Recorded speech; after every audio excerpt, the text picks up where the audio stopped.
Hello guys, मैं मीनाक्षी फिर एक बार आपके साथ। काफ़ी टाइम पहले मैं वीडियोस अपलोड नहीं कर पाई, उसके पीछे बहुत से रीज़न थे। आई होप कि अभी तक आपकी स्टडी काफ़ी ज़्यादा हो चुकी होगी, ऑलमोस्ट कवर कर लिया होगा आप लोगों ने सिलेबस, क्योंकि एग्ज़ाम जो है एचपी टेट का 11 को आई थिंक 11 को ही है शायद, आर्ट्स का। तो चलो फिर भी आपकी रिवीजन हो जाएगी। ये ज्योग्राफी के मैं चैप्टर वाइज आपको करवाऊँगी इसमें पूरा कंप्लीट, तो आपकी रिवीजन हो जाएगी। ठीक है, तो इस वीडियो को लाइक करना ही नहीं करना है वो तो बात की बात है, लेकिन शेयर ज़रूर कर दीजिएगा। तो हम पहले जो है बात करते हैं ग्रह सौरमंडल में पृथ्वी। ठीक है, तो इसमें सबसे पहले हम बात करेंगे खगोलीय पिंड। खगोलीय पिंड यानी आकाशीय पिंड जिन्हें कहा जाता है।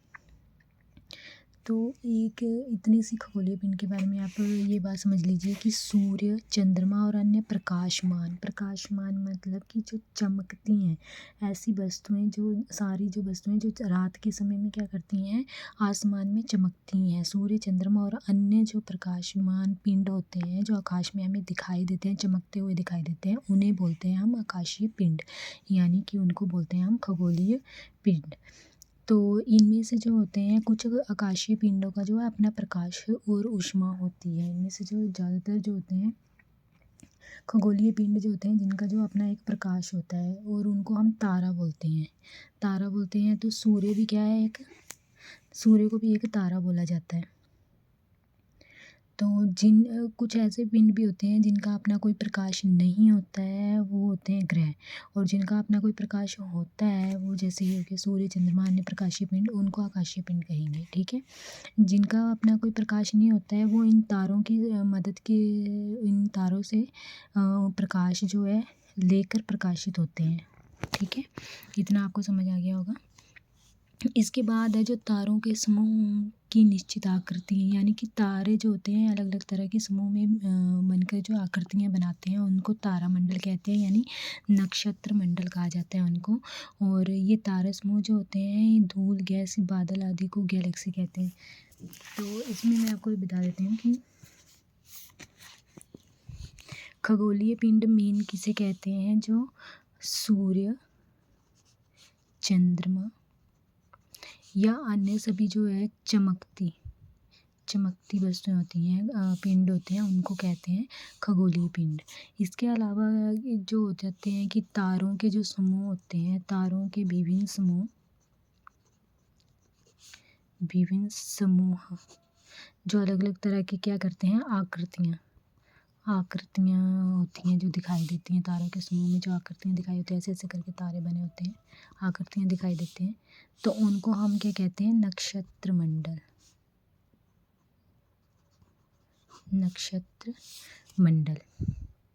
ठीक है, कॉन्स्टलेशन कहा जाता है उनको, नक्षत्र मंडल। इसके बाद जो है एक अर्सा मेजर या फिर बिग बेयर कहा जाता है। ये भी क्या है, नक्षत्र मंडल है एक तरह के, ये जरूर याद रखिएगा। अर्सा मेजर और बिग बेयर ये क्या, नक्षत्र मंडल है। ठीक है, उसके अलावा जो होता है एक आपने पोल स्टार के बारे में सुना होगा। पोल स्टार यानी ध्रुव तारा। तो ध्रुव तारा क्या होता है, ये उत्तर दिशा को बताता है। कौन सी दिशा को बताता है, उत्तर दिशा को बताता है ये ध्रुव तारा। पहले के टाइम में क्या होता था कि टाइम जो देखा जाता था वो घड़ियाँ होती नहीं थी, तो ध्रुव तारे से वो अनुमान लगा लेते थे पहले के लोग कि अभी इतना टाइम हुआ होगा। तो ध्रुव तारा क्या है, अपनी एक पोजीशन में रहता है, ये एक इधर उधर नहीं होता है, ये अपने उसी सिचुएशन मतलब उसी पोजीशन पे रहता है। इसके बाद जो होता है कुछ जो खगोलीय पिंड, मैंने आपको कहा कि जिनका अपना प्रकाश जो है नहीं होता, वो तारों से प्रकाशित होते हैं। जैसे सूर्य है, सूर्य से प्रकाशित होगी पृथ्वी। ठीक है, तो वैसे ही जो तारों से प्रकाशित होते हैं उन्हें कहा जाता है ग्रह, उनको तब कहा जाता है ग्रह। इसके अलावा एक मिनट,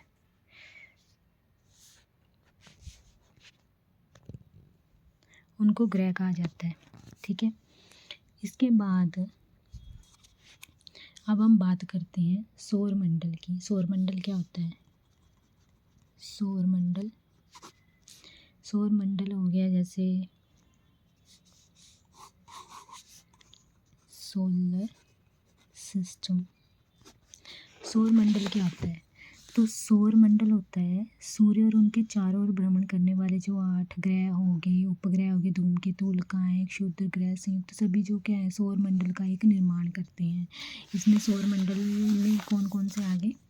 सौरमंडल में आ जाएगा पहले आपका सूर्य, 8 ग्रह, इसके बाद आ जाएंगे उपग्रह उन 8 ग्रहों के, फिर इसके बाद आएंगे क्षुद्र ग्रह है जिन्हें एस्ट्रॉयड कहते हैं,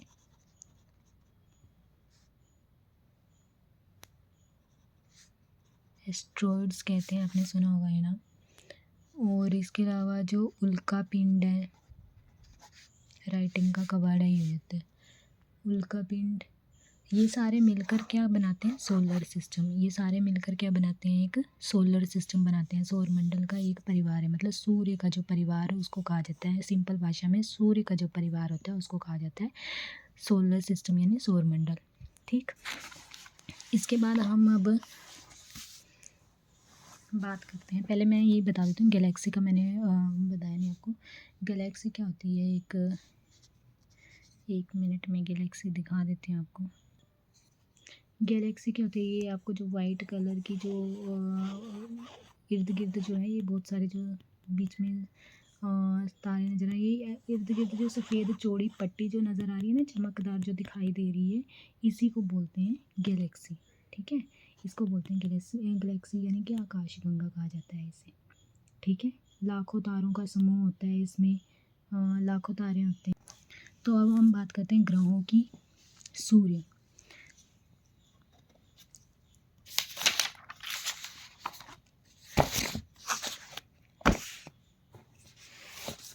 तो सूर्य के बारे में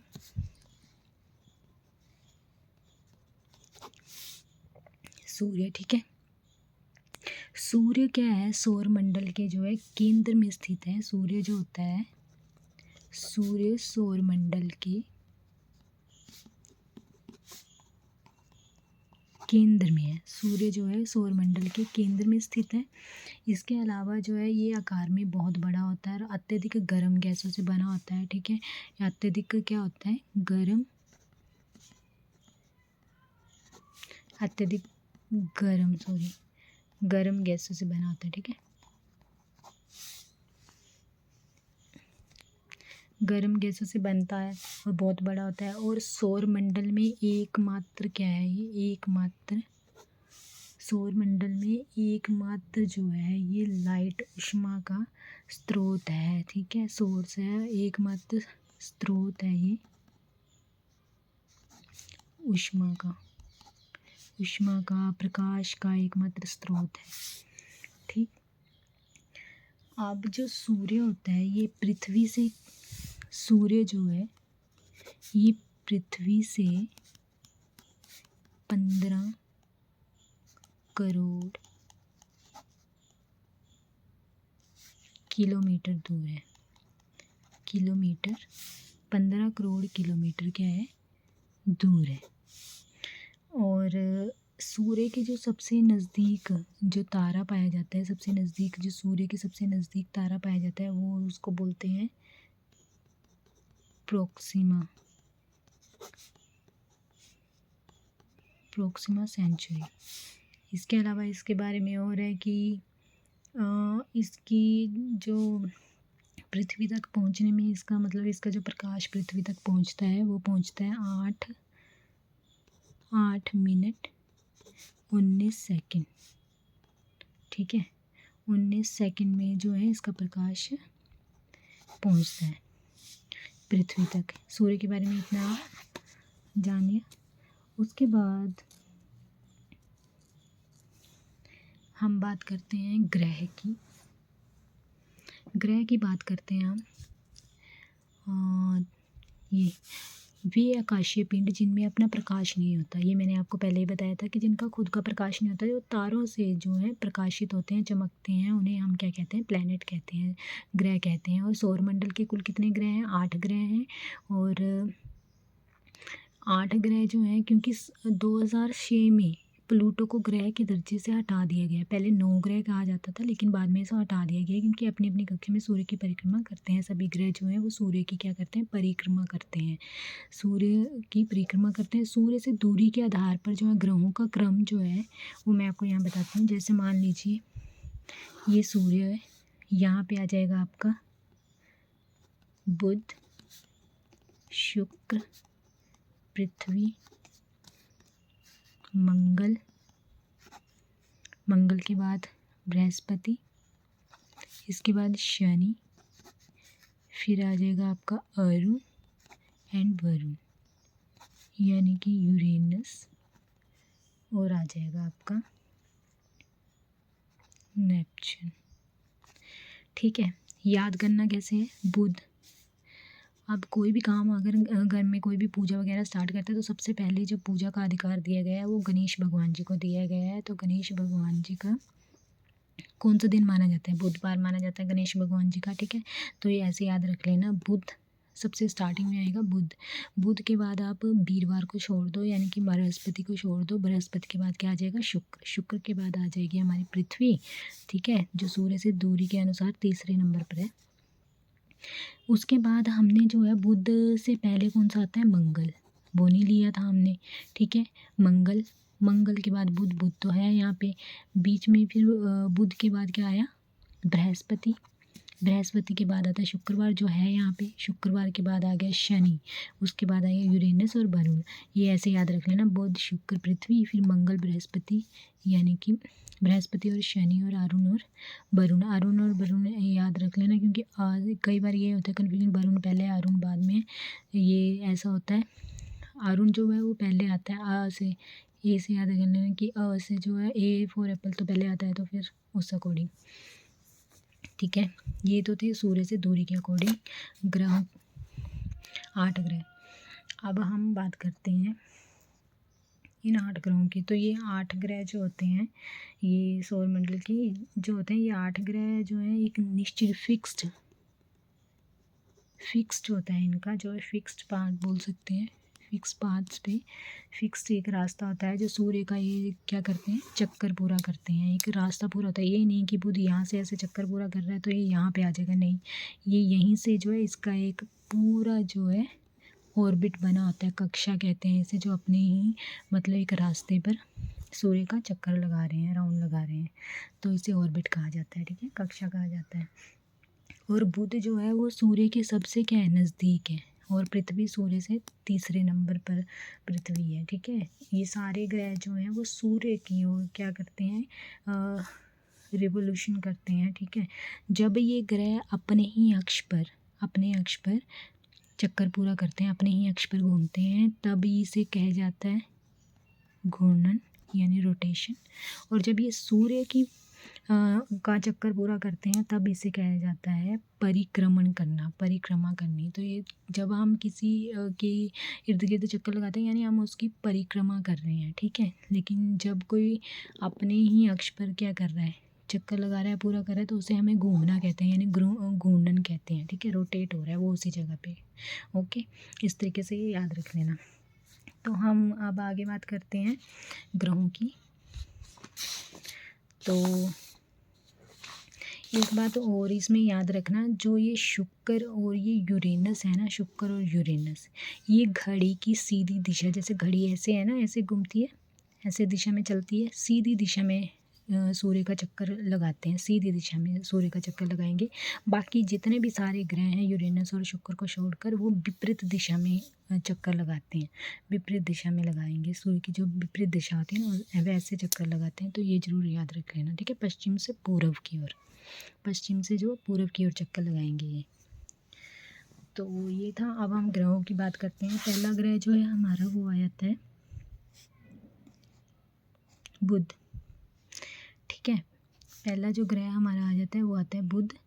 तो बुध के बारे में, बुध जो है वो ग्रहों का जो इतना ज़्यादा है नहीं बुध के बारे में। बुध के बारे में मैं यहाँ लिख देती हूँ। पहले बुध है, एक तो ये सौरमंडल के 8 ग्रहों में से क्या है, सबसे छोटा। और दूसरा जो है ये सूर्य के सबसे छोटा है एक, और दूसरा ये सूर्य के सबसे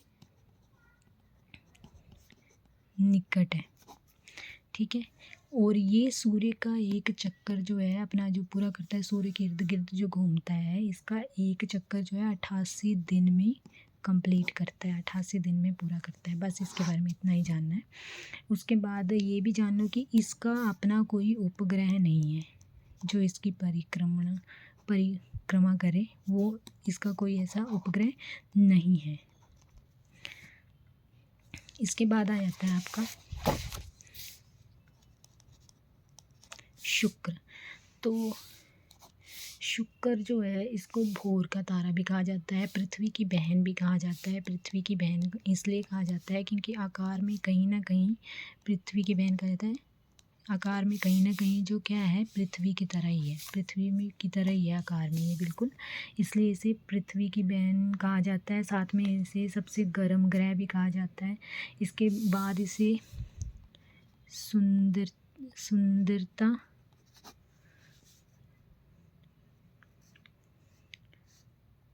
के लिए भी जाना जाता है। और सुंदरता की देवी जो रोमन देवी है, रोमन देवी, उसके नाम पर जो है इसका ये नाम उसका जो है नाम पड़ा है शुक्र, ठीक है। तो शुक्र ग्रह जो है चंद्रमा के बाद जो है रात में आकाश में सबसे चमकीला ग्रह होता है। ये इसको चमकीला ग्रह भी कहा जाता है। चमकीला ग्रह, सबसे ज़्यादा चमकीला ग्रह कहा जाता है, पृथ्वी की बहन कहा जाता है। तो ये पृथ्वी के आकार के लगभग बराबर ही होता है, इसलिए इसे पृथ्वी की बहन कहा जाता है। इसका भी अपना कोई उपग्रह जो होता है ना, उपग्रह नहीं है। तो ये ज़रूर याद रखना है। बाकी सभी ग्रहों के अपने उपग्रह हैं, सिर्फ बुध और शुक्र के अपने उपग्रह नहीं हैं। ओके, सिर्फ बुध और शुक्र के जो हैं अपने उपग्रह नहीं हैं। इसके बाद जो आ जाता है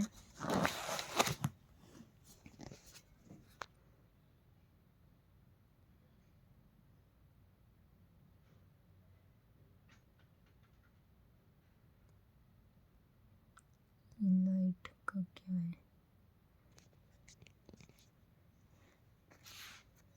ठीक है। इसके बाद हम बात करते हैं अब पृथ्वी की। हमारी जो पृथ्वी है उसकी बात कर लेते हैं। तो इसे वीनस कहते हैं, पृथ्वी। तो पृथ्वी जो है ना वो यहाँ पे पृथ्वी जो है ना सूर्य से दूरी के क्रम में तीसरा ग्रह है, ठीक है। सूर्य से दूरी में तीसरा क्रम है और इसका जो है एक ही अपना एकमात्र उपग्रह है, वो है चंद्रमा। और सभी ग्रहों में आकार में 5वां स्थान प्राप्त है इसे। ये शुक्र और मंगल ग्रह के बीच स्थित है, ये भी बता दिया। ये अपने अक्ष पर पश्चिम से पूर्व की ओर भ्रमण करती है, ठीक है। सिर्फ शुक्र और यूरेनस ही हैं जो पूर्व से पश्चिम की ओर भ्रमण करते हैं, बाकी सारे ग्रह जो हैं वो पश्चिम से पूर्व की ओर भ्रमण करते हैं। ओके, इसके बाद जो है इसमें और भी डिटेल में मैं बता देती हूँ। खैर, पृथ्वी जो है ये 5वां सबसे बड़ा ग्रह है आकार में, और ये ध्रुवों से ना, ध्रुवों से ये ध्रुवों से चपटी है, चपटी होती है। तो बहुत सारे बोलते हैं कि पृथ्वी गोल है, गोल है, गोल है। तो पृथ्वी गोल नहीं है, गोल नहीं होती है। पृथ्वी थोड़ी अलग ही टाइप की है, मतलब ये तो बन नहीं रहा कुछ भी। खैर, पृथ्वी आलू टाइप की समझ लो या फिर एग टाइप की समझ लो, ठीक है। ध्रुवों पे ये चपटी होती है, तो इसलिए ये गोल नहीं है, ये चपटी होती है, ठीक है। तो पृथ्वी के पास एकमात्र अपना एक ही वो चंद्रमा उपग्रह है। और अंतरिक्ष से देखने पर जो है पृथ्वी हमें कैसे दिखाई देती है, नीले रंग की, ठीक है। इसे नीला ग्रह भी कहा जाता है, नीला ग्रह भी कहा जाता है। इसके अलावा जो है नीला ग्रह इसलिए कहा जाता है क्योंकि इसमें जो है 71% जो होता है पानी पाया जाता है, पानी होता है, जिसकी वजह से हमें अंतरिक्ष से देखने पे कैसी लगती है, नीली दिखाई देती है। इसके बाद जो है पृथ्वी अपने अक्ष पर चक्कर पूरा करती है जो, वो करती है 23 घंटे 56 मिनट 4.09 सेकेंड में। ठीक है, तो ये याद रखना है, यानी लगभग 24 घंटे ही मान लो, लेकिन ये याद रखना 23 घंटे 56 मिनट 4.09। ये नहीं भी याद रखो तो ये ज़रूर याद रखना। ठीक है, अपने अक्ष पर पूरा करती है चक्कर। और सूर्य का चक्कर जो एक पूरा करती है वो तो सबको पता होगा, 365 दिन। ठीक है, 365 दिन। इसके अलावा 6 घंटे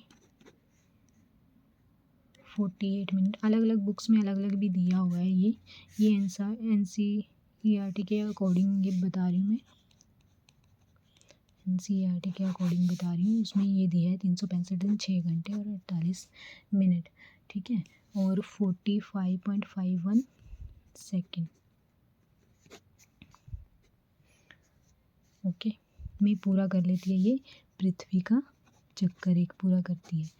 तो ये बहुत अच्छे से याद रखना। और जो ये 6 घंटे हैं ना, 6 घंटे 48 मिनट जो भी है, ये 4 साल के बाद जो है 24 घंटे बन जाते हैं, 24 घंटे बन जाते हैं। और फेब के महीने में 4 साल के बाद जो है 29 दिन हो जाते हैं। फरवरी में 29 दिन हो जाते हैं। वैसे फरवरी 28 दिन का होता है, लेकिन फिर 4 साल के बाद 29 दिन हो जाते हैं, एक दिन बढ़ जाता है, ये एक दिन बन जाता है 4 साल के बाद। तो जिसे क्या कहा जाता है, लीप वर्ष, लीप वर्ष कहा जाता है जिसे।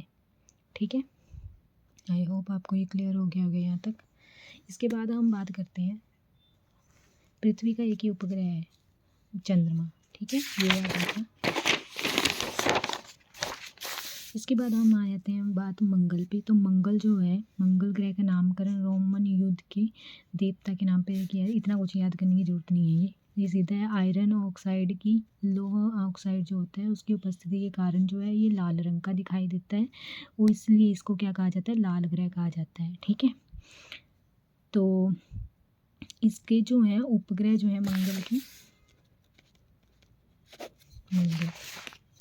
मंगल के बारे में ये याद रख लो कि ये दूसरा सबसे छोटा ग्रह है सौरमंडल में जो है, ये दूसरा सबसे छोटा ग्रह है। और इसके मिट्टी में जो वहाँ की मिट्टी है वहाँ पे पाया जाता है आयरन ऑक्साइड। ठीक है, जिसकी वजह से हमें कैसा दिखाई देता है, लाल रंग का। इसकी सतह जो है लाल रंग की दिखाई देती है। और इसके जो हैं अपने 2 उपग्रह हैं, इसके 2, पृथ्वी का एक था ना, इसके 2 उपग्रह हैं, एक तो डीमोस और जो दूसरा उपग्रह है इसका, सॉरी डीमोस है वैसे, डीमोस और फोबोस। ठीक है, डीमोस जो है वो सबसे छोटा उपग्रह माना जाता है, सबसे जो है छोटा उपग्रह माना जाता है। मंगल को जो है हम इसको जो है सबसे छोटा उपग्रह माना जाता है। ठीक है, डीमोस को क्या है, सबसे जो है छोटा उपग्रह माना जाता है। मंगल ग्रह का सबसे ऊंचा पर्वत ये भी वैसे रख लेना याद, निक्स ओलंपिया है, जो एवरेस्ट से 3 गुना ऊंचा है। ठीक है, इसके बाद हमारी बात आती है बृहस्पति पे। तो बृहस्पति जो है सौरमंडल का सबसे बड़ा ग्रह है। आकार की दृष्टि में जो है बृहस्पति सबसे बड़ा ग्रह है, सबसे बड़ा ग्रह है। ये सूर्य की परिक्रमा जो पूरा करता है वो 11.9 वर्षों में कर लेता है। ठीक है, और ये ना, एक ये मैं बताती हूँ,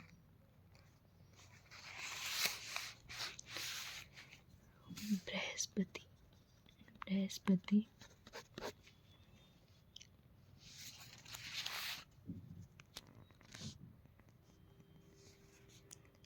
फ्लैश लाइट ऑन हो रही है क्या,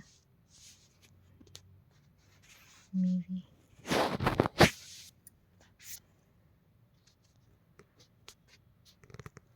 तो बृहस्पति के बारे में ये आकार में जो है सौरमंडल का क्या है, सबसे बड़ा ग्रह है। ठीक है, आकार में सौरमंडल का सबसे बड़ा ग्रह है।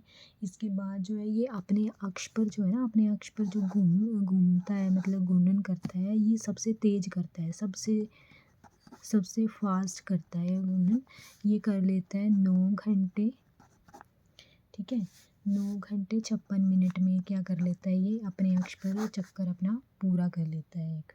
इसके बाद जो है बृहस्पति के जो है, जो जाने जाते हैं, वो 67 उपग्रह हैं। सबसे पहले जो है सबसे ज़्यादा उपग्रहों वाला जो कहा जाता था, बृहस्पति को कहा जाता था, लेकिन अब जो है वो शनि के हो गए सबसे ज़्यादा उपग्रह। वैसे तो शनि के 62 उपग्रह माने गए हैं, लेकिन 20 उपग्रह अभी नासा वालों ने हाल ही में जो है, उन्होंने नासा के वैज्ञानिकों ने बोला है कि 20 और भी उपग्रह हैं जो शनि पर हैं। ठीक है, तो ये बढ़ते रहते हैं, कभी कम होते रहते हैं, बढ़ते रहते हैं। तो अभी रिसेंटली जो है वो शनि के जो है उपग्रह जो है सबसे ज़्यादा हैं। अगर पूछा जाए कि सब कौन से ग्रह के सबसे ज़्यादा उपग्रह पाए जाते हैं, तो सबसे ज़्यादा उपग्रह पाए जाते हैं अब वो शनि के पाए जाते हैं, क्योंकि 20 और भी मिल गए हैं। ठीक है, वैसे सबसे पहले जो है 67 जो है उपग्रह इसके पाए जाते थे, बृहस्पति के जाने जाते हैं। ठीक है, इसके बाद बृहस्पति के बारे में और हो गया। अब ये शनि के बारे में, शनि ग्रह एनसीईआरटी में वैसे 67 ही दिए हैं इसके, वैसे इसके आई थिंक 79 बोलते हैं, लेकिन जो जाने जाते हैं वो 67 ही जाने जाते हैं। इसके बाद आ जाते हैं शनि ग्रह जो है हमारे सौरमंडल का दूसरा, आकार में दूसरा बड़ा ग्रह है।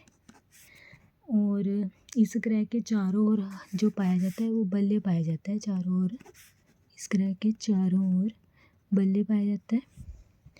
और टाइटन, ये ज़रूर याद रखना, टाइटन जो है इसका सबसे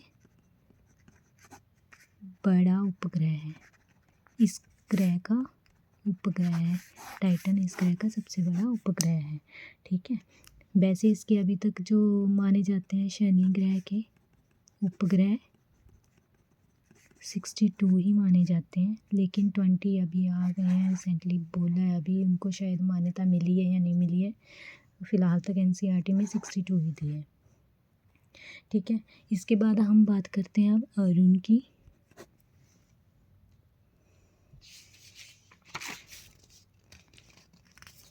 तो अरुण यानी यूरेनस का ये याद रख लो कि इसकी खोज जो की थी ना, वो विलियम हर्चेल ने की थी 1781 में। ये इसलिए याद रखना है क्योंकि इसको दिया हुआ है, इस बुक में दिया होगा, आई थिंक एनसीईआरटी में तो दिया था। हाँ, 1781 में जो है विलियम हर्चेल जी ने क्या किया था, इसकी खोज की थी। और ये अपने अक्ष पे ना झुकाव के कारण सर्वाधिक माना जाता है इसका, अन्य ग्रहों से सर्वाधिक इसका झुकाव है अपनी मतलब उसमें। तो इस कारण जो है इसे लेटा हुआ ग्रह भी कहा जाता है। तो कई बार पूछे लेटा हुआ ग्रह किसे कहते हैं, अरुण को। ठीक है, अरुण को लेटा हुआ ग्रह भी कहा जाता है। और ये देखिए, ये परिक्रमा जो सूर्य की करता है, ये पूर्व से पश्चिम की ओर करता है। मैंने आपको बताया था कि पूर्व से पश्चिम की ओर परिक्रमा करता है ये कौन कौन, शुक्र और अरुण। ठीक है, तो उसके बाद जो है इसमें भी बल्ले पाया जाता है। तो इसके जो अपने उपग्रह हैं वो 27 हैं, इसके जो अपने उपग्रह हैं वो 27 उपग्रह हैं। अरुण के जो अपने उपग्रह हैं वो 27 उपग्रह हैं। ठीक है, सिर्फ बुध और शुक्र को छोड़ के बाकी सभी ग्रहों के अपने अपने उपग्रह हैं। जैसे पृथ्वी का 1 है, मंगल के 2 हैं, उसके बाद बृहस्पति के 67 है, शनि के 62 हो गए, अब 20 और आ गए हैं, अरुण के 27 है। इसी तरह वरुण के भी 14 उपग्रह हैं। ठीक है, तो वरुण की खोज जो बताई गई है वो जर्मन खगोल शास्त्री जोहान गाले ने की थी। और ये अपना चक्कर सूर्य की ओर परिक्रमा करने में पूरा करता है 165 में। ठीक है, 165 वर्ष में लगा देता है। ओके, तो ये हो गया हमारे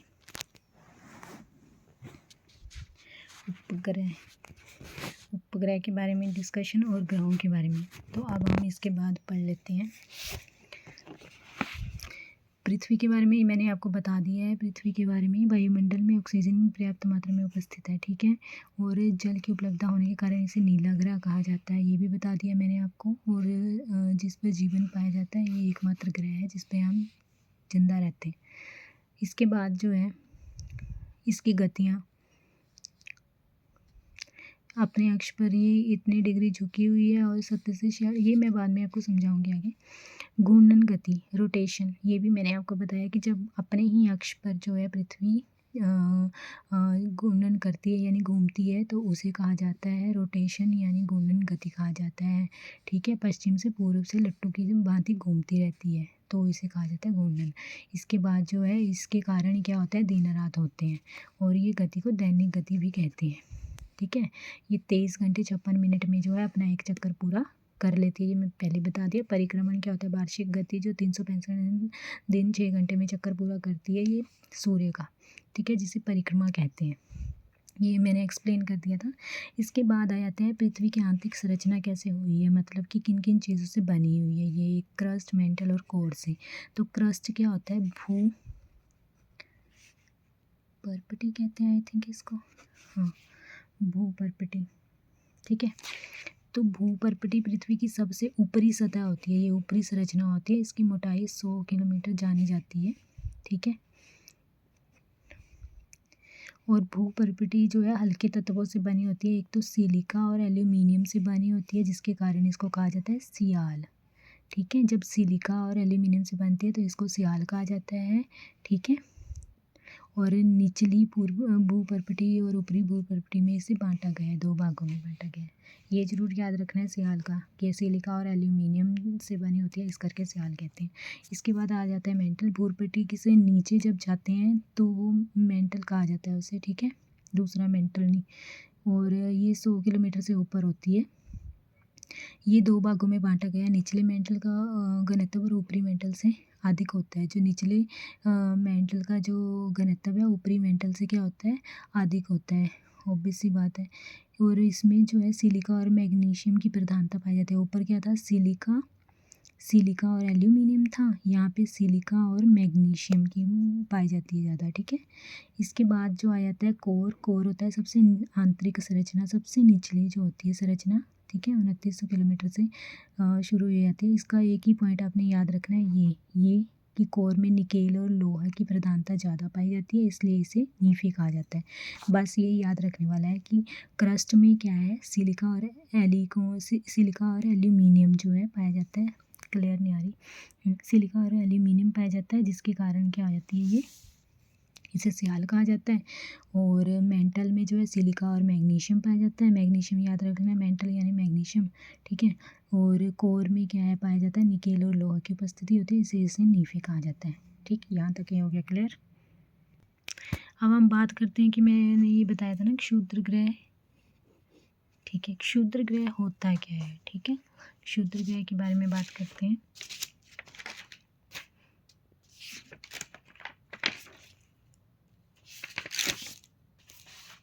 तो क्षुद्र ग्रह क्या होते हैं, यानी एस्ट्रॉयड जिन्हें कहा जाता है, वो चीज़ क्या होती है। तो एस्ट्रॉयड जो होता है मंगल और बृहस्पति ग्रह के मध्य करोड़ों में पाए जाते हैं, ठीक है। ये कैसे पाए जाते हैं, जैसे ये हो गया मंगल और ये हो गया बृहस्पति। ये देखिए, ये हो गया मंगल, ये बृहस्पति, बीच में बहुत सारे जो हैं ऐसे बहुत सारे जो हैं पिंड ऐसे घूमते रहते हैं, बने होते हैं छोटे छोटे, आपने देखे होंगे मूवी में, ऐसे इधर उधर जा रहे होते हैं, ठीक है। पिंड जो उन्हें कहते हैं, तो ये होते हैं क्षुद्र, एस्ट्रॉयड कहा जाता है इन्हें। तो ये 2 ही के बीच पाए जाते हैं, एक तो मंगल और बृहस्पति के बीच पाए जाते हैं। अगर ये क्वेश्चन आ जाता है कि एस्ट्रॉयड जो है कहाँ पाए जाते हैं, तो ये मंगल और बृहस्पति के बीच पाए जाते हैं, ठीक है। इसके बाद जो होता है सीरस सबसे बड़ा क्षुद्र ग्रह है, ये याद रख लेना। और सभी क्षुद्र ग्रह अन्य ग्रहों की तरह सूर्य की परिक्रमा करते हैं, ठीक है।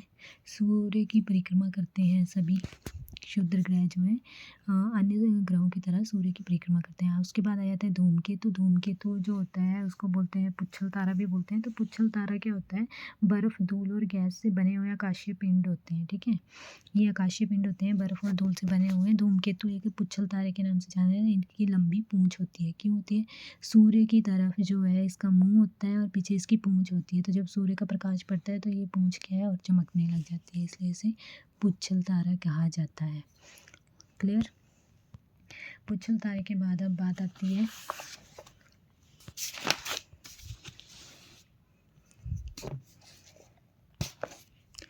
पुच्छल तारा एक मेन ये याद रख लेना, हैली धूमकेतु जो होता है ये प्रमुख धूमकेतु है जो 76 वर्ष में के बाद दिखाई देता है। HP टेट में पहले आ चुका है क्वेश्चन कि 76 वर्ष के बाद जो दिखाई देता है वो कौन सा धूमकेतु है, वो हैली है।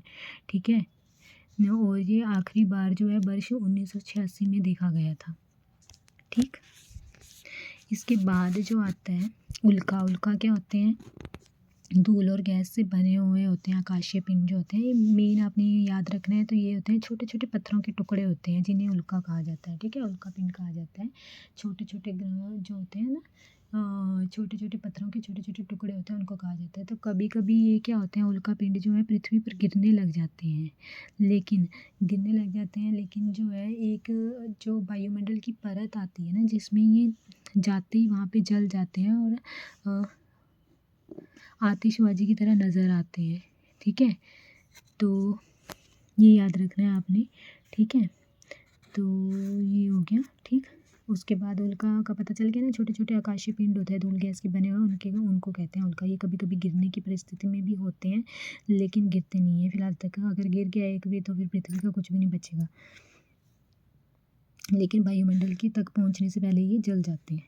ठीक है, ये बाकी मैंने आपको बता दिया है। सबसे बड़ा ग्रह होता है पृथ्वी, ये सबसे बड़ा जो ग्रह होता है बृहस्पति। उसके बाद छोटा ग्रह बुध होता है। चंद्रमा उपग्रह है पृथ्वी का। सबसे निकट है जो सूर्य के ग्रह वो बुध है। उसके बाद आजकल सूर्य से सबसे दूर स्थित ग्रह वरुण ही हुआ है ऑब्वियसली, पहले प्लूटो को मानते थे। उसके बाद जो है पृथ्वी के सबसे निकट ग्रह कौन सा है, शुक्र है। पृथ्वी के सबसे निकट तो शुक्र ही हुआ ना, बुध है, शुक्र है, फिर पृथ्वी।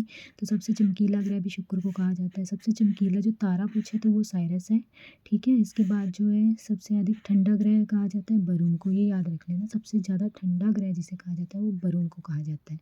ओके, और सबसे भारी ग्रह कहा जाता है बृहस्पति को। लाल दिखाई देता है वो मंगल होता है।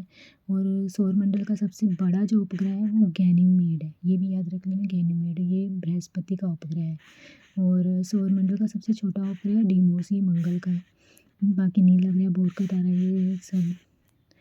ठीक है, और विशाल लाल धब्बों वाला ग्रह बृहस्पति है। तो ये हो गया ग्रहों की चर्चा। इसके बाद जो है वीडियो थोड़ी फास्ट बना रही हूँ, आई होप। देन इसके बाद हम बात करते हैं, यहाँ मैंने आपको लीप ईयर भी बता दिया था। ठीक है, लीप ईयर का बता दिया था मैंने।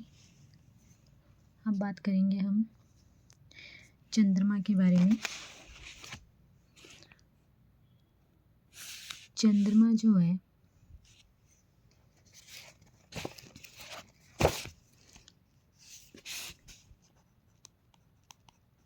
चंद्रमा है पृथ्वी का एकमात्र उपग्रह। ठीक है, एकमात्र उपग्रह जो कि क्या करता है, पृथ्वी की चारों ओर चक्कर लगाता है। ठीक है, चक्कर लगाता है। और चंद्रमा जो है उसका प्रकाश नहीं होता है, किंतु सूर्य के प्रकाश से ये क्या है, चमकता है। चंद्रमा पर वायुमंडल नहीं है क्योंकि इसकी गुरुत्वाकर्षण शक्ति जो है गैसों को बनाए रखने में असमर्थ है। पहले आपने यही याद रखना है, 21 जुलाई 1969 को जो है नील आर्मस्ट्रांग नामक जो बंदा था उन्होंने चंद्रमा की सतह पर सबसे पहले कदम रखा था। ठीक है, और ये अपोलो 11 नामक अंतरिक्ष यान में गए थे। ये भी पूछ लेते हैं, अपोलो 11 याद रखना, नामक अंतरिक्ष यान में गए थे। ठीक है, सबसे पहले जो कदम रखा था वो नील आर्मस्ट्रांग ने रखा था। और इसके बाद इसके बारे में एक और ये है,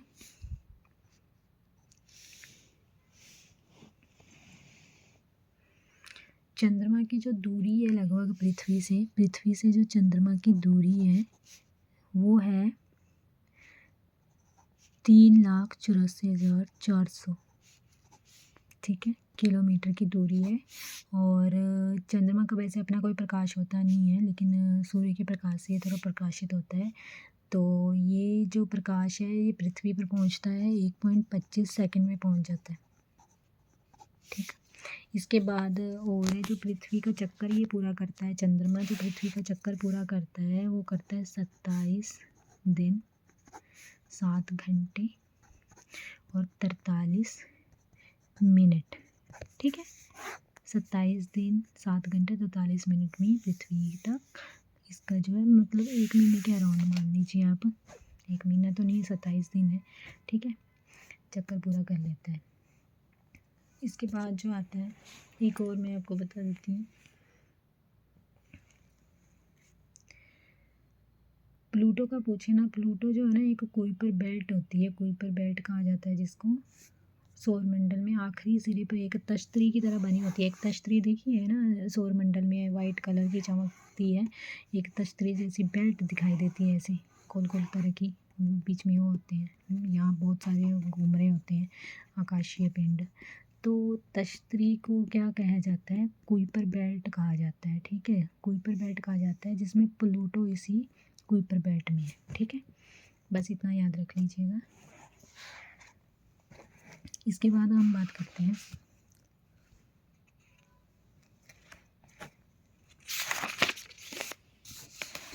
ग्रहण के बारे में। 2 तरह के ग्रहण होते हैं, एक चंद्र ग्रहण होता है, एक सूर्य ग्रहण होता है। चंद्र ग्रहण तब होता है जब पृथ्वी हमारी जो है ना वो सूर्य और चंद्रमा के बीच आ जाती है। पृथ्वी सूर्य और चंद्रमा के बीच आ जाएगी तो चंद्र ग्रहण हो जाएगा, और ये पूर्णिमा के दिन होता है, ओके। और ये 1 घंटे 40 मिनट से ज़्यादा नहीं होता, ये ज़्यादातर इतना ही होता है, ठीक है। इसके बाद सूर्य ग्रहण वो होता है जब चंद्रमा हमारा जो है वो सूर्य और पृथ्वी के बीच आ जाता है, तब हो जाता है सूर्य ग्रहण। तो ये अमावस्या के दिन होता है, ये याद रखना है, सूर्य का अमावस्या के दिन होता है, चंद्रमा का तो याद ही रखोगे पूर्ण चंद्रमा जब हो जाता है तो पूर्णिमा। तो इसी तरह पूर्णिमा के दिन ये याद रख लेना। और इस सूर्य ग्रहण अधिकतम जो है 7 मिनट 40 सेकंड तक ही हो सकता है, चंद्र ग्रहण। और ये भी हो गया। इसके बाद हम बात करेंगे ग्लोब के बारे में, बात कर लेते हैं। सिलेबस में ग्लोब ऐसा दिया नहीं है, लेकिन मैं बता देती हूँ आपको, पता होना चाहिए, इसमें से भी आ जाते हैं क्वेश्चन।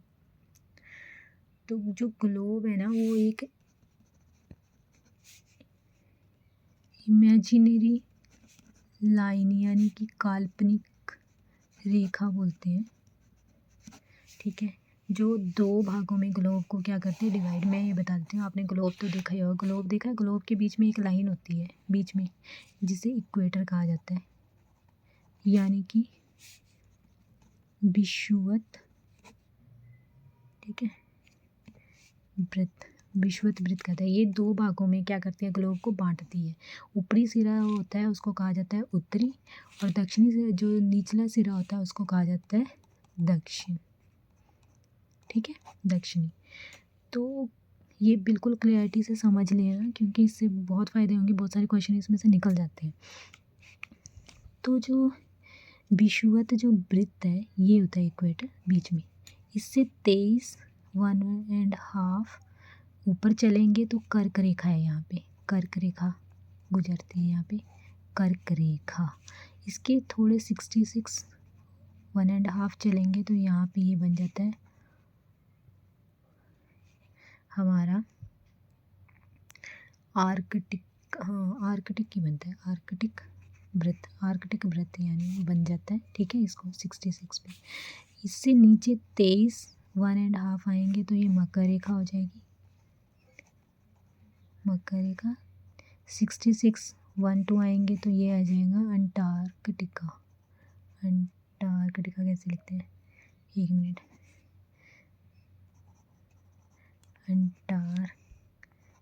अंटार्कटिक, ठीक है, अंटार्कटिक सर्कल बन जाता है,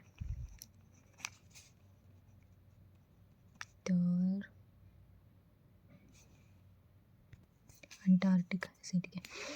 तो ये याद रखना है कि जो ऊपर उत्तरी सिरा है वो कर्क रेखा और आर्कटिक, ठीक है। कर्क रेखा का हमारे, अब ये बताइए, हमारा इंडिया यहाँ पे मान लीजिए, हमारे इंडिया से ना 8 राज्यों में से कर्क रेखा होकर गुजरती है। ऐसे कितने, वो 8 राज्यों में से गुजरती है। और ये क्वेश्चन बहुत बार पूछा जाता है कि कौन कौन से 8 राज्य हैं जिनमें से जो है कर्क रेखा गुजरती है। और ये याद करने की ट्रिक बताते हैं, मैंने गूगल पे देखी थी। मित्र पर गमशा झाड़ा, ठीक है, ये ट्रिक क्या है, इसे याद रखनी है। मित्र पर गमछा झाड़ दिया, ठीक है, झाड़ा। म से मिजोरम, मिजोरम। त्र से त्रिपुरा, प से पश्चिम बंगाल,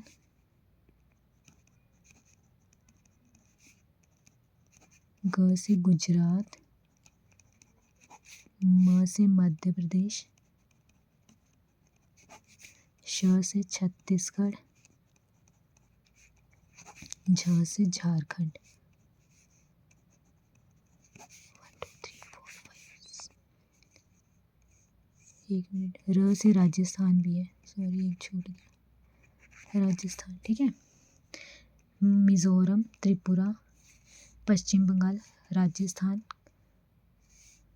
ग से गुजरात, मध्य प्रदेश, छत्तीसगढ़ एंड झारखंड। ये ट्रिक याद रखने की, बहुत अच्छे से याद रख लेना इससे। मित्र पर गमछा झाड़ा, ये राज्यों से कर्क रेखा होकर क्या है, गुजरती है हमारे भारत से, ठीक है, इन राज्यों से होकर गुजरती है, ठीक है। ग्लोब के बारे में इतना जान लीजिए। बाकी इसके जो है heat zones of the earth भी बताने थे, लेकिन वो इसमें दिए नहीं है। आई थिंक HP टेट में इतना डीपली भी नहीं पूछते इनके बारे में, तो इतना जान लीजिए बहुत है इसके बारे में, ठीक है। कर्क रेखा उत्तरी की तरफ होता है, उत्तरी ध्रुव की तरफ होती है, और ये, ठीक है। देन इसके बाद आ जाता है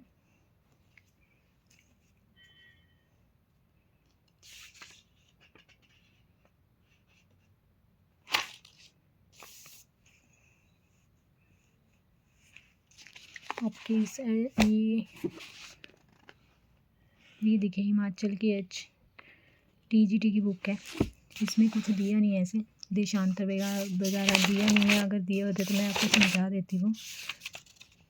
आई थिंक आते नहीं है इसमें, अगर आते होते तो फिर समझाती मैं अच्छे से, लेकिन जो आता ही नहीं है, सिलेबस ओरिएंटेड ही नहीं है, फिर उसको करने का कोई फ़ायदा नहीं है। उतना ही करो जितना सिलेबस आता है, ठीक है।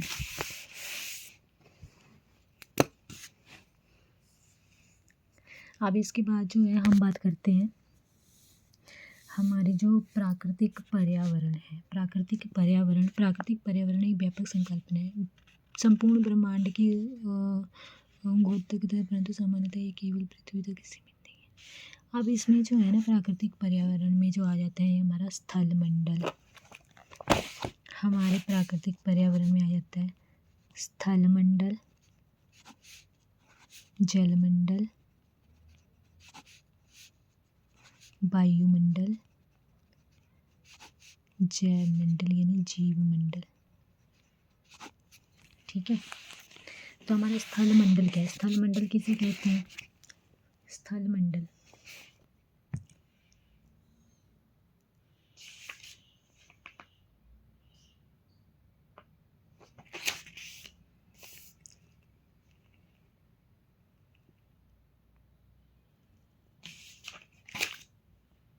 ठीक है। स्थल मंडल क्या है, जहाँ पे हम रहते हैं, ठीक है, जहाँ रहते हैं यानी पृथ्वी का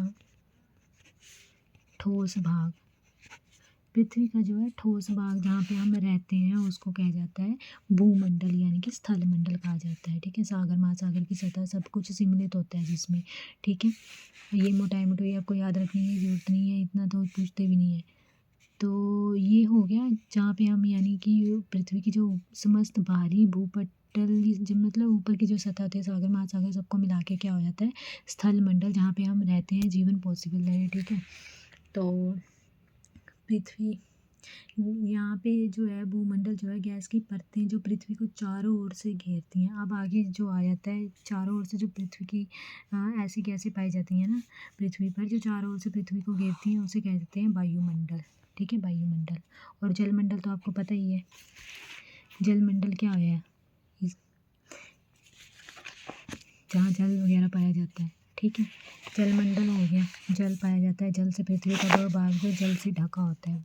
पृथ्वी का ठोस भाग जो होता है वो स्थल मंडल है, पृथ्वी का ऐसा भाग जो जल से ढका होता है, ठीक है, जल से ढका होता है पृथ्वी का वो भाग, उसको जलमंडल कहते हैं। वायु यानी पृथ्वी की चारों ओर घूमने वाली जो गैसें होती हैं उनको वायुमंडल कहा जाता है। जीवमंडल यानी जहाँ पे जो है जीवन संभव है, जीवमंडल जहाँ पे जल सभी प्रकार के सब कुछ पाया जाता है, जहाँ पे स्थल होता है, जल होता है, हवा होती है, एक साथ मिलकर जो है जीवन, जहाँ पे जीवन पॉसिबल होता है वहीं पे वो होता है जीवमंडल, ठीक है। ये थी ऊपर ऊपर से डेफिनेशन इसकी। अब इसके बाद जो है स्थल मंडल हो गया, वन होते हैं, कृषि होती है, मानव होते हैं, ठीक है, मानव हो गए, बस्तियाँ पाई जाती हैं, भूमि पाई जाती है, पशुओं को चरने के लिए रखा जाता है, वो सब कुछ क्या हो गया स्थल मंडल में आता है, ठीक है। और जलमंडल में अनेक प्रकार की नदी, झील, समुद्र, महासागर आदि आगे वो जलमंडल का निर्माण करते हैं। वायुमंडल जहाँ पे जो पृथ्वी के चारों ओर फैली वायु की पतली परतें होती हैं वहाँ वायुमंडल कहा जाता है, ठीक है। पृथ्वी की गुरुत्वाकर्षण बल अपने चारों ओर जो है वायुमंडल को थामे रखता है। तो अब हम स्थल मंडल का भी आपको पता लग गया। स्थल मंडल में यहाँ पे एक ये दिया है मरुस्थल क्षेत्र, जो रेतीला भाग होता है, जलवायु शुष्क होती है, वहाँ पे वो मरुस्थल हो जाता है। जहाँ पे जलवायु क्या होती है, शुष्क होती है, वहाँ पे मरुस्थल बन जाता है, ठीक है। ज़मीन का 20% भाग जो है मरुस्थल के रूप में है। और सबसे बड़ा मरुस्थल जो है पाया जाता है हमारा वो सहारा है, ठीक है। तो इसके बाद आ जाता है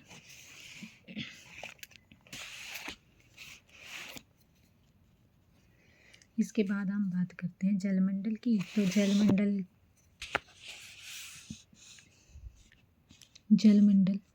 जलमंडल में आ गया वह भाग जो जल से ढका होता है, जलमंडल कहलाता है। पृथ्वी के सबसे बड़े भाग के रूप में है, 70.2 यानी कि 71% ही रख लो। महासागर है, सागर है, नदी, झील, तालाब आदि जलमंडल का निर्माण करते हैं, ठीक है। ये सब हो गया। और कितना पानी हमारे जो पीने लायक जो बचा हुआ है यूज़ करने लायक, वो जलमंडल का 2.7% पानी जो है जिसका हम यूज़ कर सकते हैं। उसके बाद जो है आ जाता है वायुमंडल। अब वायुमंडल आता है तो वायु मंडल को मैं एक्सप्लेन करती हूँ। वायुमंडल में जो है सबसे ज़्यादा पाई जाने वाली जो गैस है वो नाइट्रोजन है। कितनी परसेंट, 78%। ऑक्सीजन है 20%, 21 ही रख लो। ऑर्गन है, फिर कार्बन डाइऑक्साइड है 0.03, ठीक है। हाइड्रोजन है और अन्य गैसें।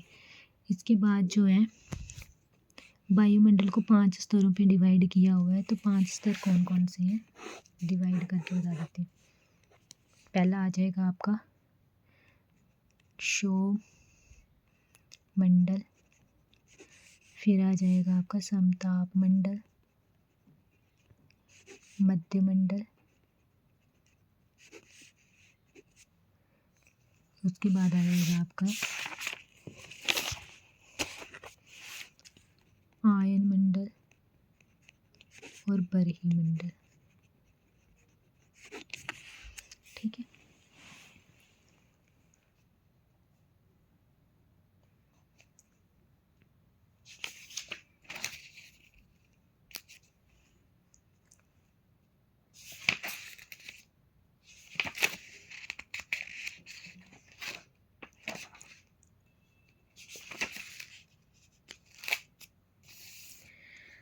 तो जो क्षोभ मंडल है ना, ये परत जो है वायुमंडल की सबसे जो है महत्वपूर्ण परत होती है। ये सबसे नीचे परत है। इसकी औसत ऊंचाई जो होती है 13 किलोमीटर होती है। और इसी मंडल में जो है मौजूद हवा में क्या है, हम सांस लेते हैं यहीं पे, ठीक है। इसी में जो है हम सांस लेते हैं। और मौसम की लगभग सारी जो घटनाएं होती हैं वो क्षोभ मंडल में ही होती हैं सारी। वर्षा, कोहरा, ओला जो भी है सब कुछ जो है क्षोभ मंडल में होता है आपसे पूछा जाए तो। जहाँ पे हम सांस लेते हैं, रहते हैं। और यहाँ पे जितने मौसम से लगभग जितनी भी घटनाएं होती हैं लाइक एस वर्षा, कोहरा, ओला, वर्षण, ये सारे जो है इसी में आते हैं। उसके बाद आ जाता है समताप मंडल। तो समताप मंडल का ये याद रखना है कि 50 किलोमीटर, ठीक है, 50 किलोमीटर से क्या है ऊंचाई में मध्य सीमा पर है। तो यहाँ पे क्या होता है, बादल और मौसम संबंधी सारी घटनाएं जो हैं ये इनसे मुक्त है, ठीक है, यहाँ पे नहीं होती। इसके फलस्वरूप यहाँ पे जो है हवाई जहाज़ उड़ाने के लिए आदर्श। तो आपने इसका ये याद रखना है पॉइंट यहाँ पे समताप मंडल का, ये यहाँ हवाई जहाज़ उड़ाने के लिए जो है ये आदर्श है। और यहाँ पे एक और चीज़ पाई जाती है, ओजोन परत, ठीक है, ओजोन गैस जो होती है वो पाई जाती है, जो कि हमें सूर्य की हानिकारक गैसों से क्या करती है, प्रोटेक्ट करती है। तो ये समताप मंडल में 2 चीज़ें याद रखने का, हवाई जहाज़ उड़ाने के लिए बेस्ट है, एक ओजोन गैस जो हमें बचाती है सूर्य की किरणों से। मध्य मंडल में मैंने उल्का पिंड बताए थे आपको, ये फिलहाल तक 80 किलोमीटर तक होता है। उल्का पिंड जो है मध्य मंडल में आके, मध्य में आके क्या हो जाता है, उल्का पिंड इस परत में आके जल जाते हैं। उल्का पिंड,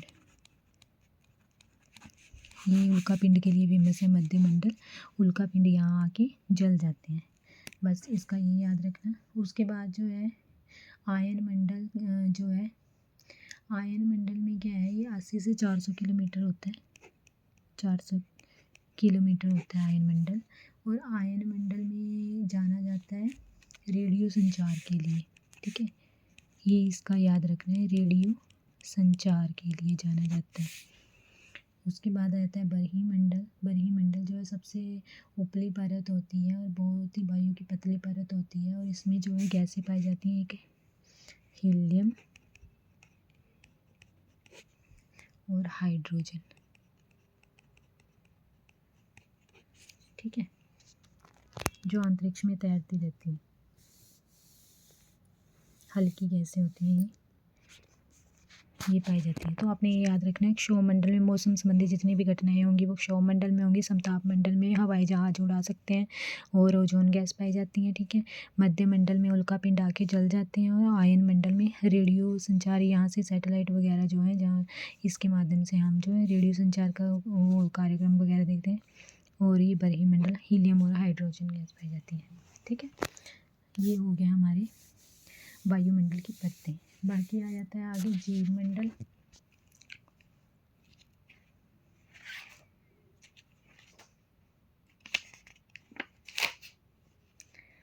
तो जीव मंडल मैंने आपको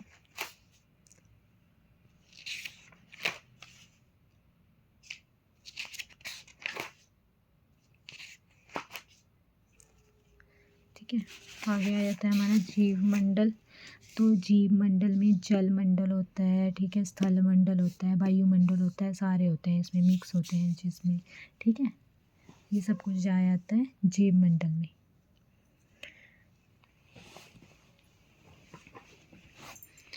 अब इसके बाद हम बात करते हैं,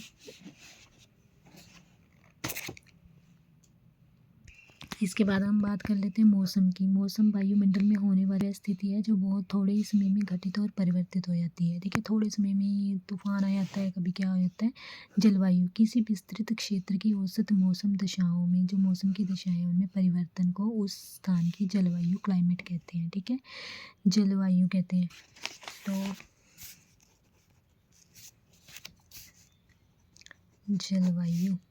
जलवायु क्या होती है, किसी स्थान पर अनेक वर्षों में मापी गई कोई मौसम की औसत दशा होती है, एवरेज वेदर जो होता है। काफ़ी टाइम से जो है एक ही जैसा वेदर बनता है, कहीं पे सर्दी एक ही जैसी होती है, गर्मी होती है, फिर सर्दी होती है, फिर गर्मी होती है। तो यानी कि उसको क्या कहा जाता है, क्लाइमेट, उस जगह का क्या हो जाता है, वो क्लाइमेट बन जाता है कि इस तरह का क्लाइमेट रहता है, ठीक है। तो भारत की जलवायु को मोटे तौर पर जो है, भारत की जो होती है ना जलवायु, वो मानसूनी जलवायु है, मानसूनी जलवायु है, ठीक है। भारत की जलवायु कैसी है, मानसूनी जलवायु है। मानसून शब्द जो है वो अरबी भाषा से लिया गया है, मौसिम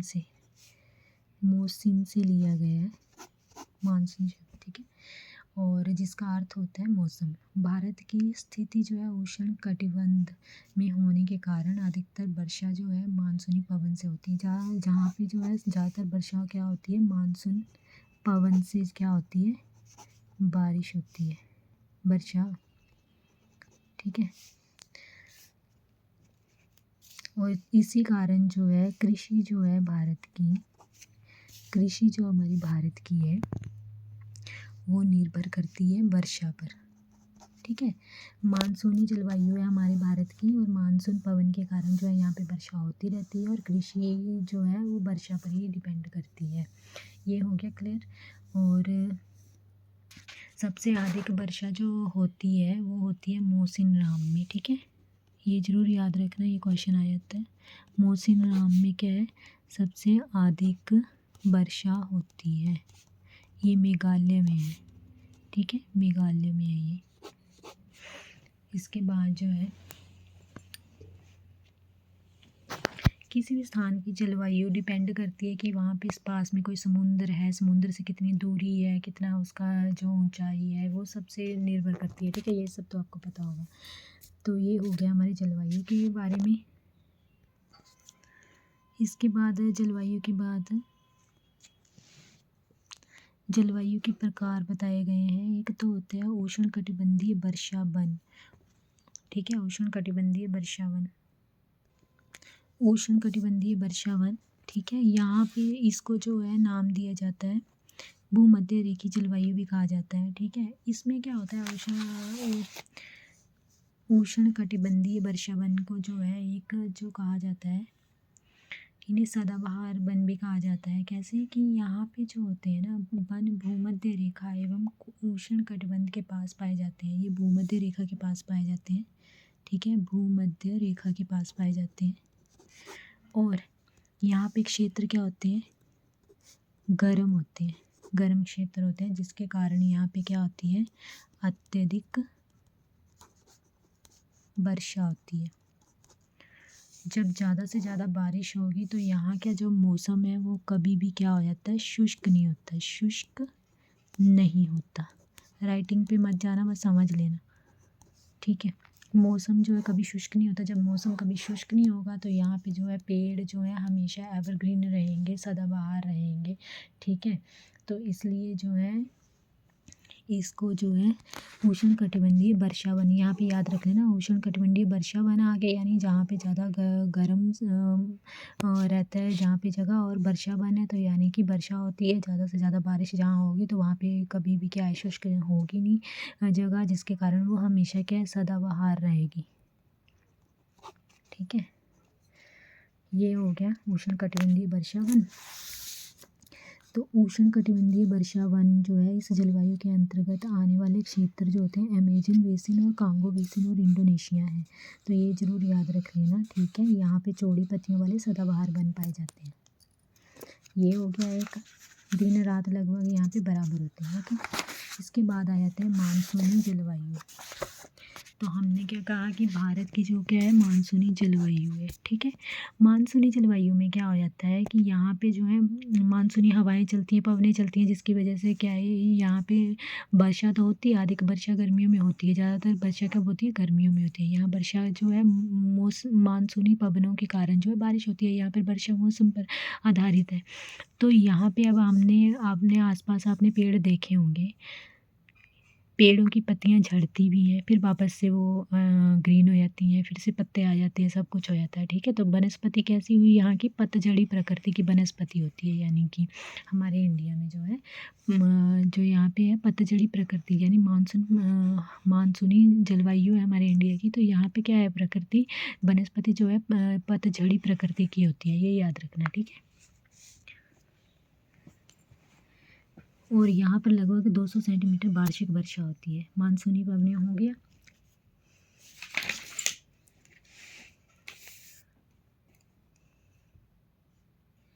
इसके बाद जो है हम बात करते हैं यहाँ पे आगे उष्णकटिबंधीय सवाना जलवायु। उष्णकटिबंधीय सवाना जलवायु जो है इसमें लंबी झाड़ियाँ, लंबी जड़ों वाले अग्निरोधी प्रकृति के वृक्ष पाए जाते हैं। वृक्ष ही पूछेंगे वो ज़्यादातर, वर्षा कितनी होती है वो इतना नहीं पूछेंगे। यही पूछेंगे कि यहाँ पे क्या है, सवाना जलवायु होती है, यहाँ पे लंबी झाड़ियों, लंबी जड़ों वाले अग्निरोधी प्रकृति के वृक्ष पाए जाते हैं। और रेगिस्तानी जलवायु पता है व्यापारिक पवने पेटियों में स्थित होती हैं। यहाँ पे क्या है, सूर्य की धूप की अधिकता होती है और आसपास साफ रहता है, ठीक है। इसमें दिन रात के तापमान का अंतर सबसे ज़्यादा होता है, ठीक है। रेगिस्तान बाद में क्या हो जाता है, ठंडा भी तो हो जाता है। तो इसमें जो वनस्पति पाई जाती है वो नागफनी और खजूर, जीरोफाइट प्रकृति की वनस्पति होती है रेगिस्तान का, ये याद रखना, ठीक है। उसके बाद जो है इसमें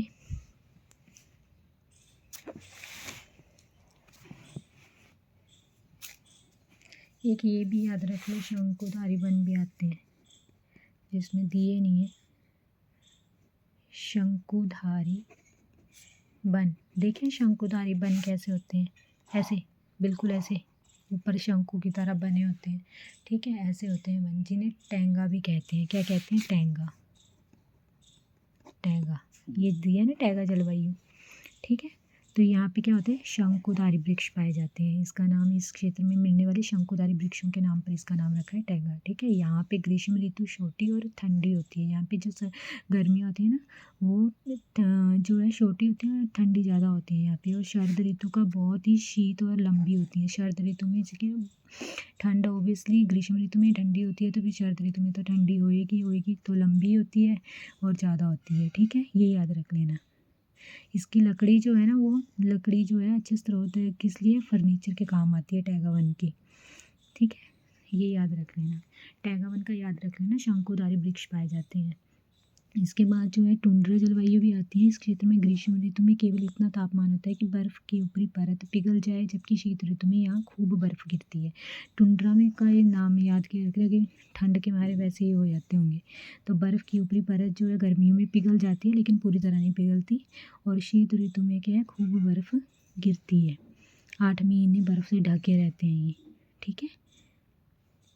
यहाँ पे कौन सी पवनें चलती हैं, ब्लिज़ार्ड पवनें चलती हैं। यहाँ लाइकेन और मॉस सामान्य रूप से मिलते हैं। तो ये थी जलवायु, ठीक है। जलवायु का हो गया ये।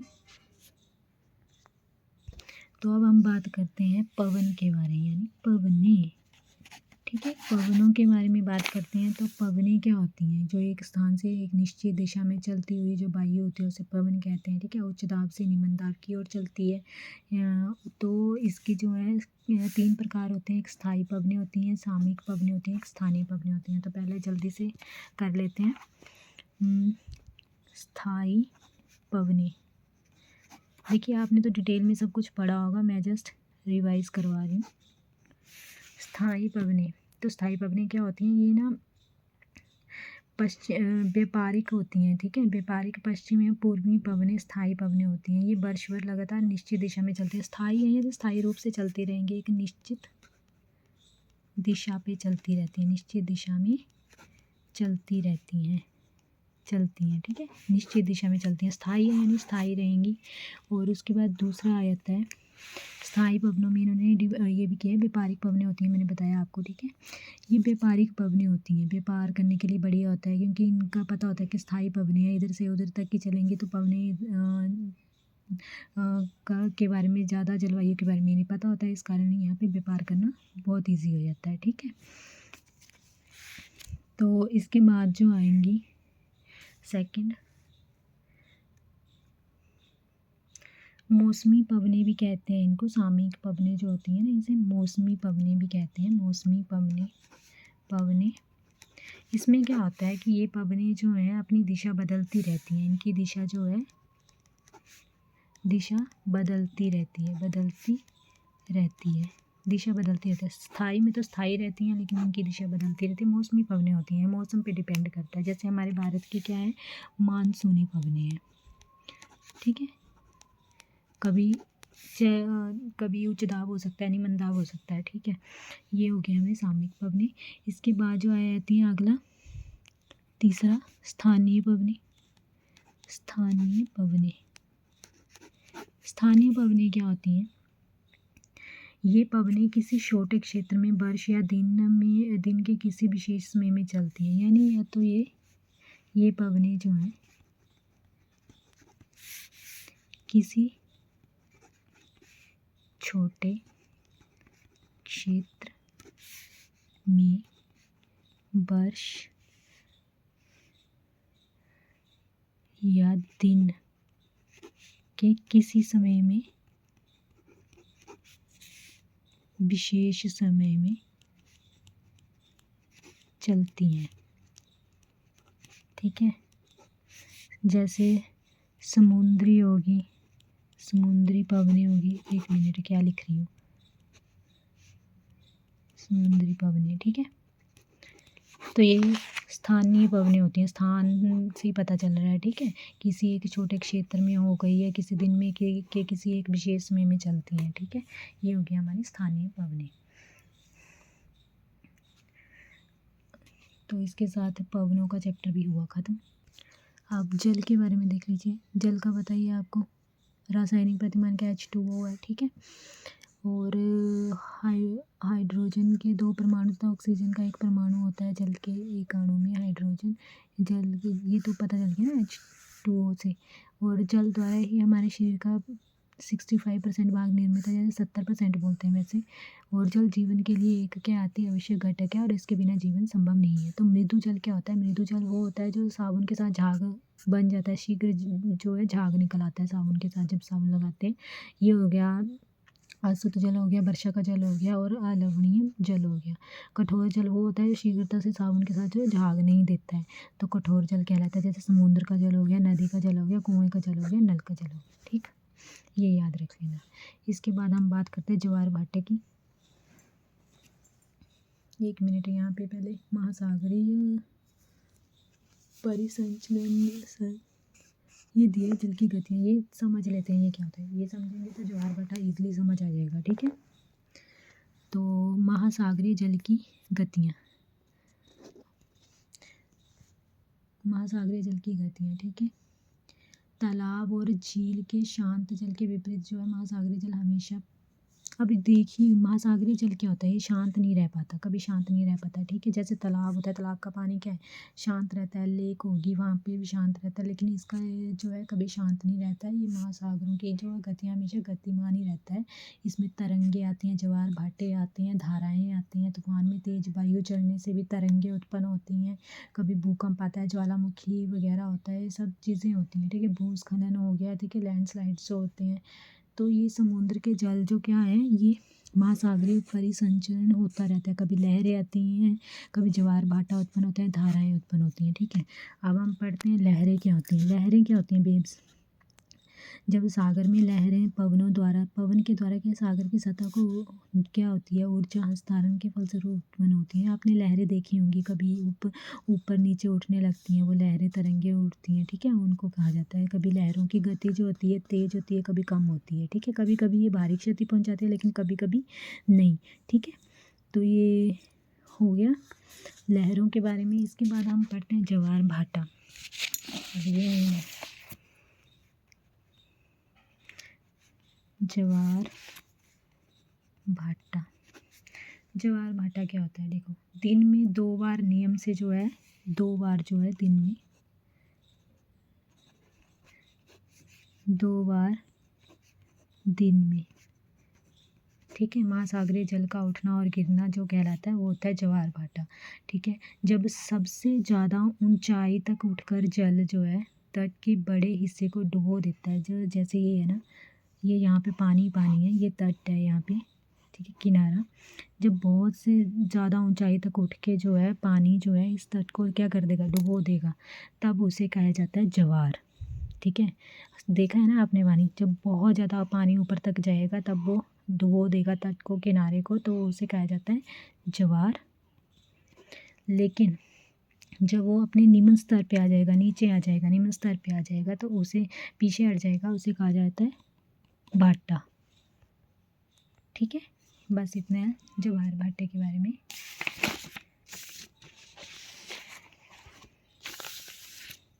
अब जो है, ठीक है, ये समुद्री जल के 2 बार तो आता ही है ये ज्वार भाटा, ठीक है। अब ज्वार भाटा की उत्पत्ति जो है सूर्य एवं चंद्रमा की जो गुरुत्वाकर्षण शक्ति के कारण होती है, ठीक है। चंद्रमा और सूर्य की गुरुत्वाकर्षण के कारण होती है। 2 ज्वार भाटे के बीच का जो अंतराल है, ये जरूर याद रख लेना, 12 घंटे 26 मिनट का होता है। और पृथ्वी अपनी दूरी पर 24 घंटे में घूमती है, ठीक है, अपने अक्ष पे। प्रत्येक स्थान पर ज्वार जो है 12 घंटे के बाद तो उत्पन्न होता ही है, होना ही चाहिए, परंतु ऐसा नहीं होता। इसका कारण पृथ्वी और चंद्रमा की गतियाँ जो होती हैं वो होती हैं, ठीक है। तो ये हो गए ज्वार भाटा। ज्वार भाटा दो तरह के होते हैं, एक दीर्घ ज्वार भाटा होता है, लघु होता है। दीर्घ कब होता है? पूर्णिमा और अमावस्या के दिन क्या होता है? दीर्घ ज्वार भाटा आता है। कि जब क्या होता है, इस दिन सूर्य, चंद्रमा और पृथ्वी तीनों एक सीध में होते हैं, एक ही सीध में होते हैं ना, जब पूर्णिमा और अमावस्या आती है तब। फिर दीर्घ ज्वार भाटा लघु तब आता है जब कृष्ण और शुक्ल पक्ष की अष्टमी आती है, तब लघु ज्वार भाटा होता है। ठीक है, ये याद रख लेना ज्वार भाटे के बारे में। अब आ जाती हैं महासागरीय धाराएं। ठीक है, महासागर की जो धाराएं हैं वो क्या होती हैं? महासागरीय धाराएं क्या होती हैं? जब गर्म या ठंडी हो सकती हैं। ठीक है, नियमित रूप से बहने वाली जो जलधाराएं आपने देखी होंगी, नियमित रूप से कभी तीव्र गति में धाराएं बह रही हैं, कभी भारी मात्रा में जल एक स्थान से दूसरे स्थान तक ले जाती हैं। ठीक है, वो होती हैं धाराएं जो प्रवाहित होती रहती हैं दिशा में, एक निश्चित दिशा में चलती रहती हैं। ठीक है, वो होती हैं धाराएं। दो तरह की होती हैं, गर्म और ठंडी। जब ये गर्म ठंडी एक साथ ही होती हैं तब वहाँ पे जो है मछली पालन का ज़्यादा से ज़्यादा क्या हो जाता है? ज़्यादा से ज़्यादा मछली पालन होता है वहाँ पे जहाँ पे गर्म ठंडी दोनों धाराएं पाई जाती हैं। ठीक है, ये भी याद रखना।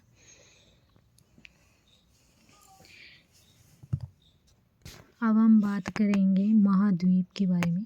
महाद्वीप, ठीक है, जिन्हें कहा जाता है कॉन्टिनेंट्स। ठीक है, वीडियो काफ़ी लंबी हो जाएगी और इतना टाइम अभी है नहीं, तो मैं एक वीडियो और बना दूँगी, कोई बात नहीं।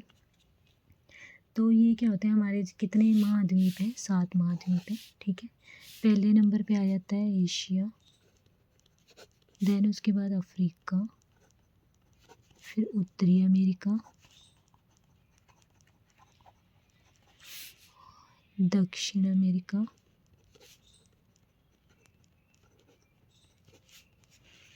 ठीक है, उसके बाद आ जाएगा अंटार्कटिका,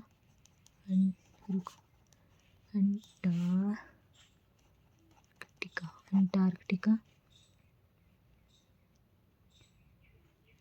ठीक है, उसके बाद आ जाएगा आपका यूरोप, देन आ जाएगा ऑस्ट्रेलिया। ये सीक्वेंस वाइज याद रखना, सबसे बड़ा एशिया, उससे छोटा अफ्रीका, उत्तरी, फिर दक्षिण अमेरिका। देखो, एशिया याद रख लेना, अफ्रीका याद रख लेना, फिर अमेरिका आ जाएगा दोनों, उत्तरी अमेरिका, दक्षिण अमेरिका, फिर अंटार्कटिका आ जाएगा, यूरोप और ऑस्ट्रेलिया। जल्दी से बात करते हैं, पहले एशिया के बारे में बात करते हैं। एशिया क्या है? सबसे बड़ा महाद्वीप है ये, ठीक है, सबसे बड़ा महाद्वीप है एशिया। और इस महाद्वीप का जो है ना 1/3 भाग जो है वो फैला हुआ है पृथ्वी पर इसका क्षेत्रफल। ठीक है, और इसमें क्या है ना, जो इस महाद्वीप में एक बात याद रखना, कर्क रेखा। ठीक है, कर्क रेखा जो है इस महाद्वीप से होकर गुजरती है। मैंने आपको बनाया था ग्लोब में ऐसे करके बताया था, कर्क रेखा, ठीक है, आर्कटिक पर वृत्त और मकर रेखा और अंटार्कटिक। ठीक है, तो इसलिए मैंने ये बताया था आपको, कर्क रेखा याद रखनी है। एशिया कर्क रेखा जो है इससे होकर गुजरती है। ठीक है, इस महाद्वीप से। और इस महाद्वीप के साथ जो है यूरोप और एशिया के संयुक्त भूभाग यूरेशिया कहलाए जाते हैं। ठीक है, एक यहाँ पे ना, एक एशिया के पश्चिम में ना एक यूराल पर्वत है, जो एशिया और यूरोप को अलग करता है।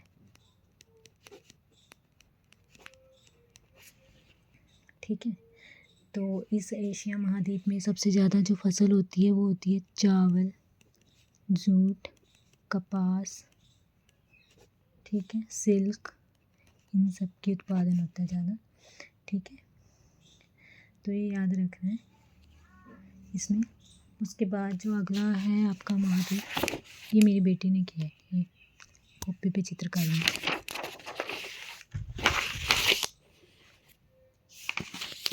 इससे जो अगला पाया जाता है सेकंड, अफ्रीका का एक ही याद रखना है आपने, ये दूसरा सबसे बड़ा है। ठीक है, दूसरा सबसे बड़ा महाद्वीप है। और ये ही जो एक अफ्रीका है, इसमें तीनों जो है ना जो रेखाएं होती हैं वो इसमें विषुवत वृत्त, ठीक है, मैंने बताया था ना विषुवत वृत्त, जो इक्वेटर कर्क रेखा, मकर रेखा, तीनों जो है ना इसमें से होकर गुजरते हैं। ठीक है, ये याद रखना, तीनों रेखाएं इसमें से होकर गुजरते हैं। और एक सहारा का रेगिस्तान जो है ना, रेगिस्तान, वो भी अफ्रीका इसमें ही है। ठीक है, महाद्वीप में ही है, ये याद रख लेना। और समुद्रों और महासागरों से घिरा हुआ है। एक ये दो बातें याद रख लेना, एक तो ये तीनों इसमें से गुजरते हैं और सहारा रेगिस्तान। तीसरा इसमें ये याद रखना कि इसका जो हीरे सोने के लिए बहुत जाना जाता है, हीरे और सोने की खानों के लिए जाना जाता है। ठीक है, हीरे और सोने का जहाँ पे भी आपसे पूछा जाए कहाँ पाया जाता है, कौन से महाद्वीप में पाया जाता है, हीरा सोना जहाँ पे भी आए अफ्रीका का नाम ले देना बिंदास। ठीक है, तो सबसे बड़ी जो हीरे की खान है वो किमरले है। किमरले सबसे बड़ी हीरे की खान है। ठीक है, उसके बाद आ जाता है आपका उत्तर अमेरिका। तो उत्तर अमेरिका जो है, उत्तर अमेरिका में हुई थी एक, ये तीसरा सबसे बड़ा महाद्वीप है। और एक ना संकरा भाग जो है, संकरा भाग पृथ्वी मतलब उसका स्थल का संकरा भाग जो है, जिसे पनामा स्थल संधि से जाना जाता है। ये जोड़ती है उत्तर अमेरिका को दक्षिण अमेरिका के साथ। मैप होता बता देते, लेकिन मैप है नहीं। तो ये उत्तर अमेरिका और दक्षिण अमेरिका को कौन सी जल स्थल संधि जोड़ती है? पनामा जल स्थल संधि। ठीक है, स्थल संधि पता है ना, यहाँ पे एक देश, यहाँ पे दूसरा देश, यहाँ पे बांटी होती है स्थल, ये यहाँ की भूमि आपकी, यहाँ की हमारी, ऐसे। जल संधि भी ऐसे होती है, ये आ गया यहाँ पे जैसे समुद्र वगैरह आ गया, कुछ भी जल संधि करेंगे, इधर का एरिया इसका, इधर का एरिया इसका। ठीक है, ये हो गया। दक्षिण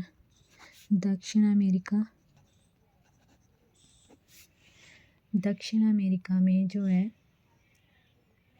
इसका याद रखना, विषुवत रेखा के दक्षिण उष्ण कटिबंध में फैला हुआ है। ठीक है, इसमें एक ना सबसे बड़ा पर्वत याद रखना, इसका जो दक्षिण अमेरिका का सबसे बड़ा जो पर्वत शिखर है उसको कहा जाता है, बहुत बार आ जाता है ये पेपर में, आकोंकागुआ सबसे बड़ा पर्वत शिखर है।